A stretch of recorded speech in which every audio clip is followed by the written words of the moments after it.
Salut tout le monde, salut les monégasques, bienvenue pour un nouveau débrief.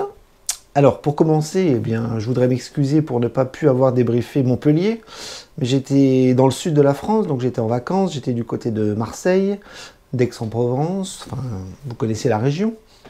Et donc c'était très compliqué pour moi de faire un débrief, j'aurais pu le faire, mais la grande difficulté c'était pas de faire le débrief, c'est de revoir le match. C'est-à-dire que je vous raconte tout.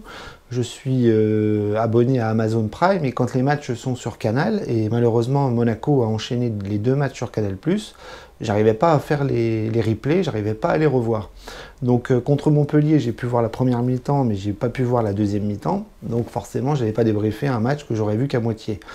Pour Brest, ça a failli faire la même chose, mais j'ai réussi donc ce matin à voir l'intégralité du match, et donc je peux débriefer à nouveau les matchs de l'AS Monaco. Donc on y va, donc c'était la 12e journée, c'était un déplacement à Brest, après la victoire contre Montpellier, 3-1, et le contexte de Monaco était plutôt favorable, parce que là on n'avait pas joué en Coupe d'Europe la dernière fois, et donc on avait quand même toute la semaine pour préparer le match de championnat, avec un déplacement qui paraissait assez facile, parce que Brest n'était pas forcément en grande forme, ils avaient du mal à gagner, et on se disait qu'avec l'équipe actuelle, on aurait pu aller chercher les 3 points, il fallait aller chercher les 3 points, et on n'était pas très inquiet. On va voir que ça s'est pas très bien goupillé, cette affaire, mais le contexte était plutôt favorable, et en plus au niveau du groupe, on avait assez peu d'absence, si ce n'est quand même Fabregas qui est toujours à l'infirmerie. Il va peut-être y rester. Par contre, Diatta était encore absent, et Matazo aussi avait une petite gêne, donc on a eu un petit embroglio sur les blessures, parce que Golovin était là, et Matazo était absent. Donc voilà, sur les 3 absences, on va dire 2 importantes, avec celle de Matazo et de Diatta. Donc le groupe était quand même assez au complet, mis à part cela. Et on attendait la composition, et donc en milieu d'après-midi, on a eu la composition avec pas mal de surprises, avec la titularisation de Jean Lucas, qui jouait contre son ancien club, Brest. Et sinon, on avait une reconduction de même titulaire par rapport au match précédent, c'est-à-dire que Nubel était dans les buts, Caio Henrique et Aguilar sur les côtés, Maripane Badiachil dans l'axe, Chouameni, Jean Lucas, Gelson Martins à droite, Diop à gauche, et devant on avait Ben Yedder et Voland. Donc vous voyez une équipe plutôt costaud, si ce n'est l'absence de Fofana ou l'absence d'un Golovin ou d'un Sidibé. Mais on avait quand même une équipe potable, et on se devait de prendre 3 points, d'aller gagner à Brest et d'enchaîner avec 6 points après la victoire de Montpellier. On va analyser un petit peu le contenu, ça a été catastrophique. Alors je ne vais pas faire 3 heures pour ce débrief, parce qu'on a été nul du début à la fin. On est resté à Monaco, c'est-à-dire que l'équipe n'est pas venue à Brest. On n'a rien vu, on n'a pas vu d'engagement, on n'a pas vu d'agressivité, de pressing. La philosophie de Kovac, on ne l'a pas vu. On a vu des joueurs qui avaient les mains dans les poches, qui pensaient peut-être gagner facilement. Et inversement, on a vu des Brestois qui avaient la dalle, qui avaient envie, et qui ont donné tout ce qu'ils avaient pour arracher la victoire, ce qu'ils ont réussi à faire, puisqu'on a perdu 2-0. Et la première mi-temps ainsi que la deuxième mi-temps ont été identiques pour les Monégasques, c'est-à-dire qu'on a été complètement à côté de la plaque. On s'est pratiquement pas créé d'occasion. On a eu voilà, deux buts assez prévisibles, notamment le deuxième. Alors le premier, il y a eu quand même un joli numéro de l'arbitrage, c'est-à-dire que pour moi, il n'y a pas vraiment coup franc pour Monaco, c'est-à-dire que le Brestois tire le maillot de Caio Henrique, c'est assez visible, tout le monde l'a vu, sauf la VAR visiblement, sauf l'arbitre, donc il nous siffle un coup franc un petit peu contre nous, pas mérité. Et sur le coup franc, une sorte de corner ouvert, voilà, une déviation de la tête et un but de Mounier qui va nous crucifier. Et à partir de là, on va sentir que Monaco va être à côté de la plaque, à l'envers. On va pas se créer d'occasion, on va en subir une paire, et on va tout rater au milieu de terrain, défensivement, offensivement, on va rien voir. Donc c'est un match totalement raté, complètement complètement nul, il faut dire les mots. On peut pas trouver de satisfaction dans un match comme ça. On a été à côté de tout, à côté de la plaque surtout. On est passé à travers, du début à la fin. Et c'est Brest qui en a profité assez logiquement. Voilà. Donc oui, à côté de la plaque, j'ai du mal à trouver les mots pour symboliser un petit peu la rencontre, parce que Monaco, depuis le début de saison, a tendance à passer à travers contre des équipes assez faciles. Dans les gros rendez-vous, on sait que Monaco n'est pas vraiment présent. Je pense que cette année, on n'a pas le niveau pour les grosses affiches, et malheureusement, quand on commence à perdre les petites affiches, là, ça devient extrêmement inquiétant. Le classement en est la parfaite illustration, parce qu'on est 10e, on est à la moitié du classement, c'est-à-dire on est ni bon ni mauvais, on est moyen. Et donc c'est assez révélateur de notre saison. Contre les gros, on se fait toper. Contre les petits, on arrive à prendre des points, et puis il y a un moment donné où on va passer à travers, un petit peu comme en début de saison, contre Lorient par exemple, j'allais dire contre Lens, mais Lens est bien classé au classement, donc ça devient une grosse équipe cette saison. Mais voilà, on a des hauts, on a des bas, on n'arrête pas de faire le yo-yo. Et on est quand même très très très en difficulté sur plein de niveaux, sur plein de matchs. Et à l'inverse de la Coupe d'Europe, pour laquelle on a l'impression que les joueurs sont un peu plus motivés, ça se passe bien. On gagne, on a des points, et c'est une belle Coupe d'Europe qu'on fait pour l'instant. Mais le championnat, on ne peut pas le mettre de côté. On est Monaco, on ne peut pas être comme ces petits clubs qui laissent de côté une compétition pour une autre. Non, Monaco doit jouer la Coupe d'Europe à fond et doit jouer le championnat à fond. Et là, on voit que quand le championnat arrive, il y a des moments où on passe à travers, où on n'y est pas du tout. Et là, l'excuse du début de saison n'est plus valable, parce que ça y est, le temps est passé, Monaco doit être lancé, Monaco doit être au top niveau physiquement, tactiquement, dans le jeu, etc. Et on voit encore des joueurs qui sont complètement cuits, à l'ouest, pas concernés, on a l'impression.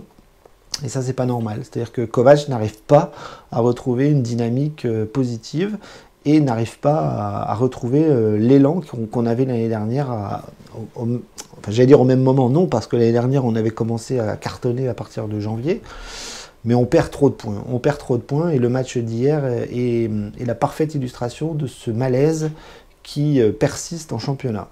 Malheureusement, contre Montpellier, on avait réussi à gagner. Et là, contre Brest, on n'enchaîne pas. Et ça, c'est un gros point noir. Parce que, comme je vous l'ai dit, contre les gros, là, on n'y arrivera pas pour l'instant. Alors, on va analyser un petit peu les joueurs, mais ça va être rapide, parce que tout le monde a été en dessous de tout. J'ai pas trouvé de joueurs au niveau hier. Voilà, j'ai vu le match ce matin, et j'arrive pas à sortir un top.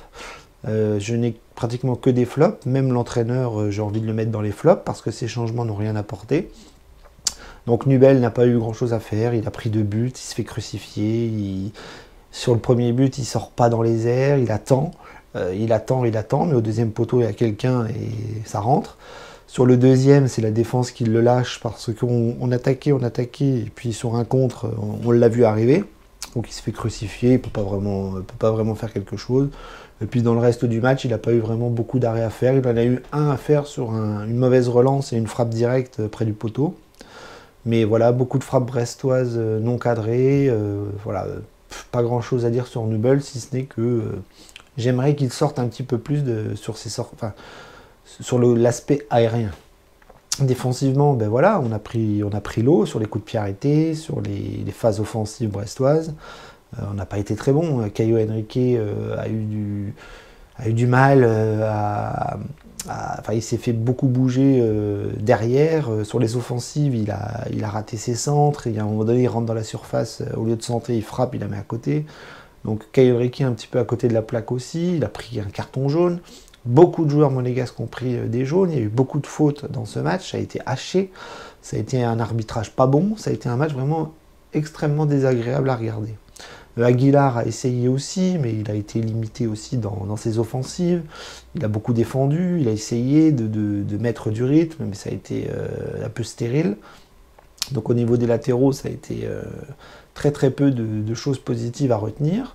Et puis dans l'axe, j'ai vu des mauvaises relances de Maripane, j'ai vu des retours de Maripane qui étaient bons aussi, donc ça a été moyen, ça a été un petit peu du yo-yo comme ça. Badiachil aussi en difficulté sur certains combats physiques. Donc voilà, globalement, défensivement, je ne vous ai pas trouvé bon. Au milieu de terrain, Tchouaméni était tout seul. Jean-Lucas n'a pas réussi à imposer son style, son aspect défensif, contrairement à un Matazo ou un Fofana. Il devait sûrement être motivé de jouer contre son ancienne équipe, mais je l'ai trouvé limité techniquement. Je pense que Jean-Lucas, il a un souci au niveau technique, hein, c'est qu'il n'a pas un bagage extrêmement élevé, il n'a pas un potentiel extrêmement élevé, et ça se voit dans ce genre de match où l'équipe adverse a tendance à mettre le rythme adéquat, et il s'est fait bouger, il a subi des fautes aussi, mais ça a été compliqué. Donc Fofana, Jean-Lucas, la défense, vous voyez tout l'aspect défensif un petit peu en grande difficulté sur l'agressivité brestoise. Et devant, ça a été aussi plein de maladresse, beaucoup d'absences d'occasion, beaucoup de combinaisons qui ne marchaient pas, à l'image de Diop, à l'image de Gelson Martins qu'on n'a pas vu. Diop a pris un carton jaune, il était dépassé, donc quand il était dépassé, il faisait des fautes. Gelson Martins avait peu de ballons, il n'arrivait pas à percer la défense du côté droit. Quand il était un petit peu décalé, il était hors jeu. Donc vous voyez, tout le monde à côté de la plaque. Et devant, l'absence, le néant.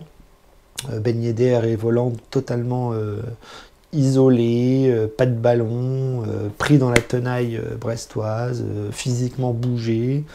Voland toujours absent. Lui, pour l'instant, il n'a pas commencé sa saison.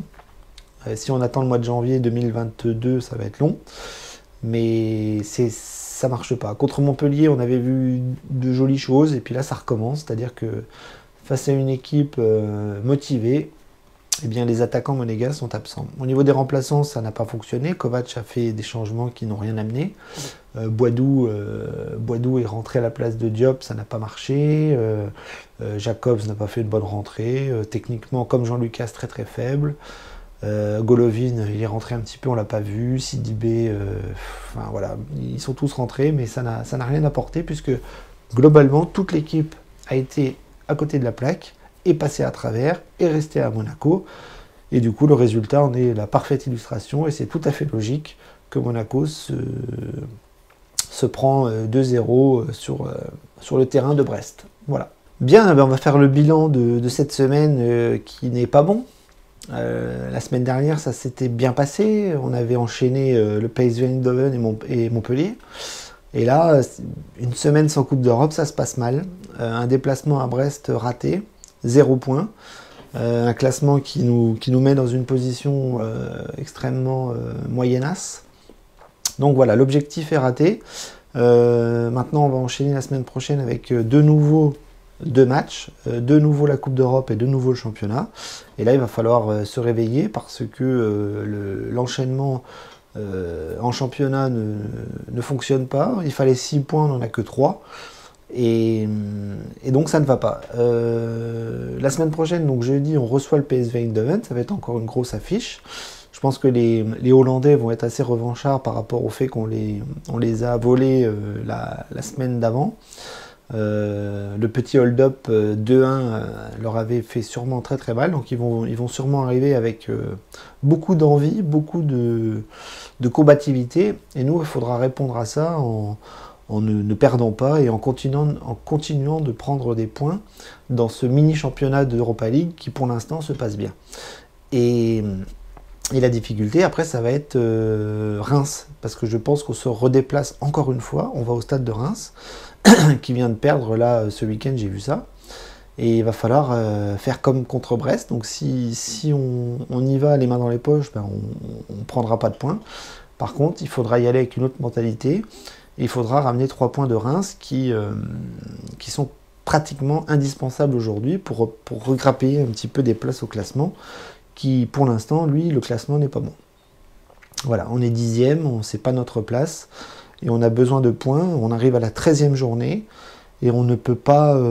il faut arrêter de faire le yo-yo entre les mauvaises prestations, les prestations correctes, les mauvaises prestations, les prestations correctes, ça ne va pas. Il faut trouver de la stabilité, il faut trouver de la constance, il faut trouver un niveau beaucoup plus élevé pour l'AS Monaco qui pour l'instant ne montre pas toutes ses ambitions qu'elle avait l'année dernière. Voilà, donc je vous laisse. On se retrouvera la semaine prochaine pour de nouveaux débriefs qui là pour le coup je pense seront faits de ma part. Hein. Je suis rentré de vacances et donc ça devrait aller beaucoup mieux pour moi pour faire des vidéos et pour débriefer un petit peu tout ça. Dagemonegu, à la semaine prochaine et oui donc à très très vite.